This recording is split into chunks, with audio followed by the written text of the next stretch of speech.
Hi, this is Shirish Kulkarni, founder and CEO of Stroth Consultech, business consulting venture for helping small and medium businesses, doing that for last 5 years. In this concept called as Hatke, we are talking to various professionals, industry leaders, thought leaders, who are having a different perspective about life.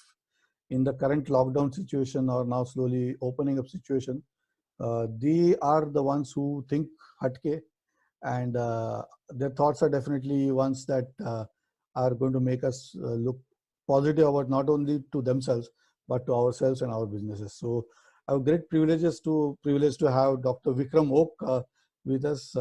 Welcome, doctor. Thank you. Nice to talk to you. Right. So as it goes, we see there is, we are not able to move out. There is a lockdown, and then businesses are not running. You're not able to get to patients. Patients are not able to get to you. Doctor, how do you manage this kind of diverse situation? Is it a diverse situation or you are at ease? No, I am not at ease, or any doctor is not at ease at present, because there's been a sudden jolt from the blue, and then we have to face this situation.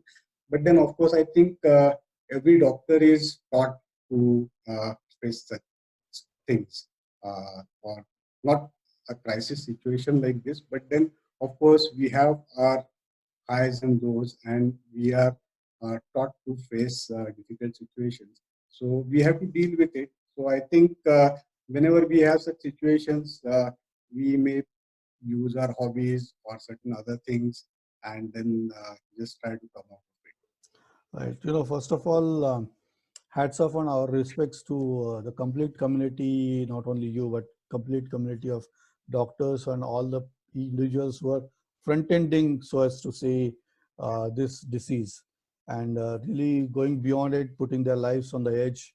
So hats off to you, doctor.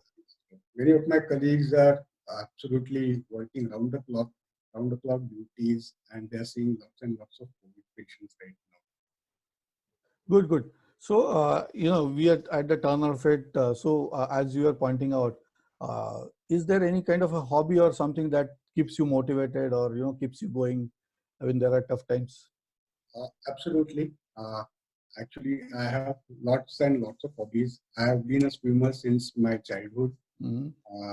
I have been an athlete. I was a runner. I used to run marathons.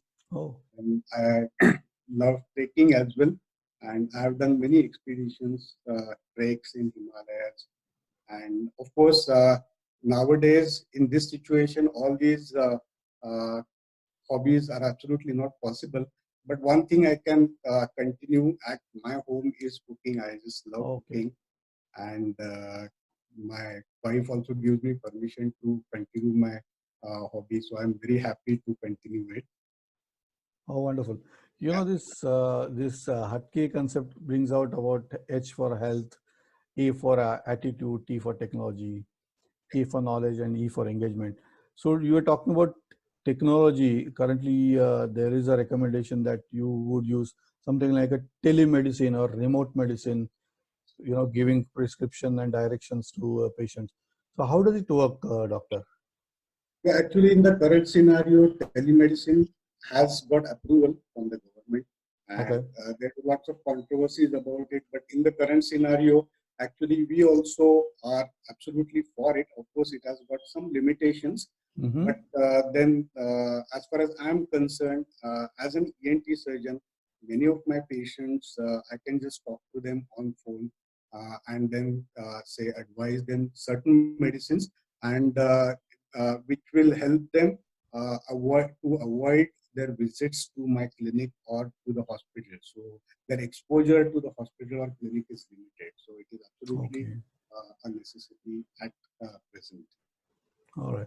So as such, I'm hearing kind of some numbers where trips of patients or number of patients coming to OPD or coming to the hospital as such has reduced. Is that a myth or is there some logic? One is actually there is a lot of fear and a lot of misunderstandings about this COVID pandemic. That is one thing. Second is as a hospital setup, like I work with, I'm a consultant in Dinath Hospital. So as a policy, we have stopped operating all elective surgeries. So actually, Dinath does about 2,000 surgeries, elective surgeries in a month.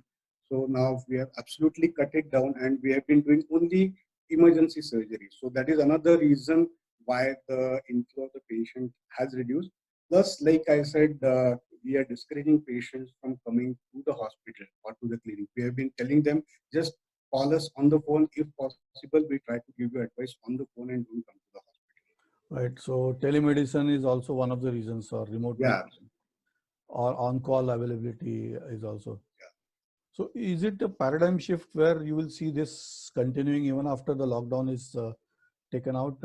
People will use this as a model of working eventually? I think it has got its advantages and disadvantages. Mm-hmm. It has got its own limitations also.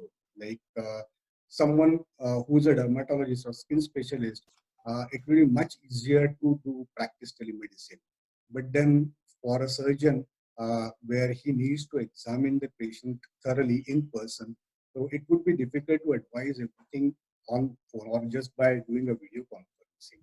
So maybe a patient comes for a visit and then he wants a follow-up, then maybe it would be possible, but it definitely has some limitations of its own. I see. So, but portion of it, which was actually not happening earlier, this natural force has created that barrier is removed.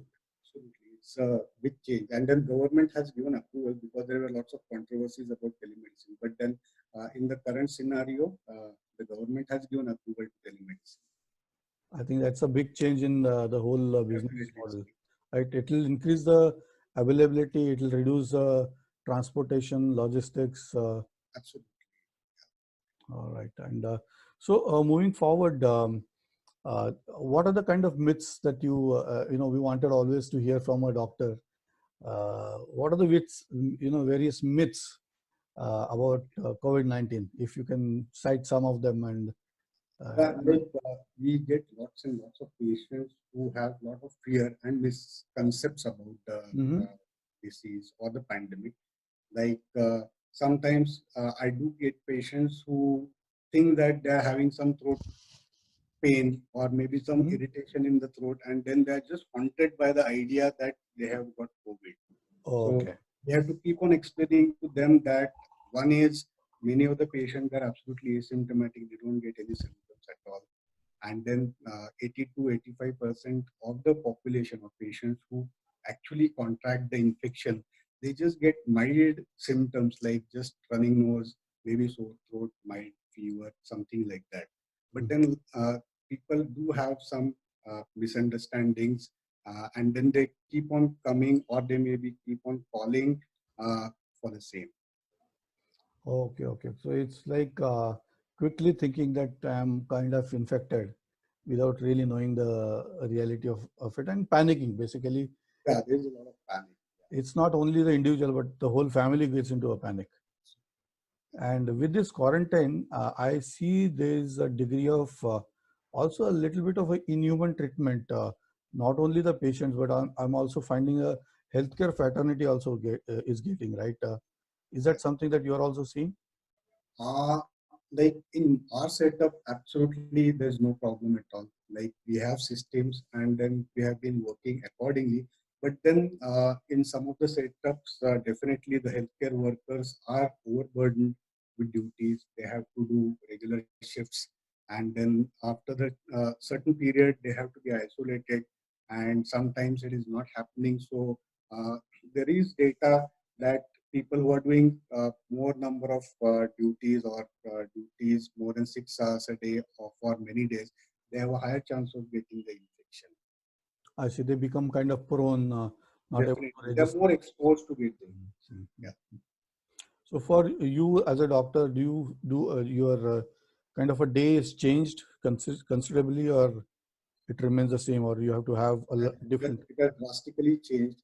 So because I'm a surgeon, so I have not been operating regularly. So we have been doing only emergency surgeries, and in ENT we don't get so many emergency cases at such. We have some, but then most of the work is elective. So all my operative work has been practically shut down. So it is just consulting in the clinic and in the hospital. So lots of free time, but then lots of free time for continuing with my other hobbies. All right. So as such, do you have any kind of a, for you keeping you motivated and looking up to, you would have some role model, some figure in your mind. Does that help you as an individual? Yeah, absolutely. Like Michael Phelps is one thing because I'm a swimmer, and he's been a role model for me. He's been the, I would say, greatest athlete of the century. So, that is one thing. And of course, cooking is my hobby. So one of my role models is the international chef Gordon Ramsay, and I just love to watch his episodes on the YouTube and then try to follow some of his recipes.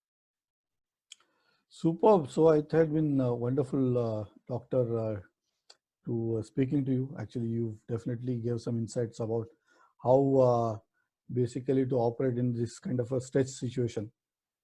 Any message that you have for the community that you should do this, should not do this, some kind of a guidance? Yeah, I think the world has gone through many pandemics. This is one of that. So we are definitely going to come out of it, and no need to panic. And I think if you're performing, one is performing, there are always new beginnings. So there will be a new beginning. So it's not the end of everything. So nicely said. I think with that positivity, thanks a lot, Dr. Vikram. It was a pleasure talking to you. Thank you. Thank you so much. Wonderful. Thanks. Bye. Business कोई भी हो, success की नींव हम रखते हैं। बुलंदियों को छूने की आपके अरमानों की उम्मीद जगाती जोत है, हर सपनों का हम स्रोत है। सही स्ट्रेटेजी, परफेक्ट डिसीजन मेकिंग और बिजनेस ग्रोथ के लिए हम आपके साथ कंधे से कंधा मिलाकर आपकी स्वप्न पूर्ति करते हैं। स्त्रोत कंसल्टेक, सिनर्जाइजिंग ट्रांसफॉर्मेशन।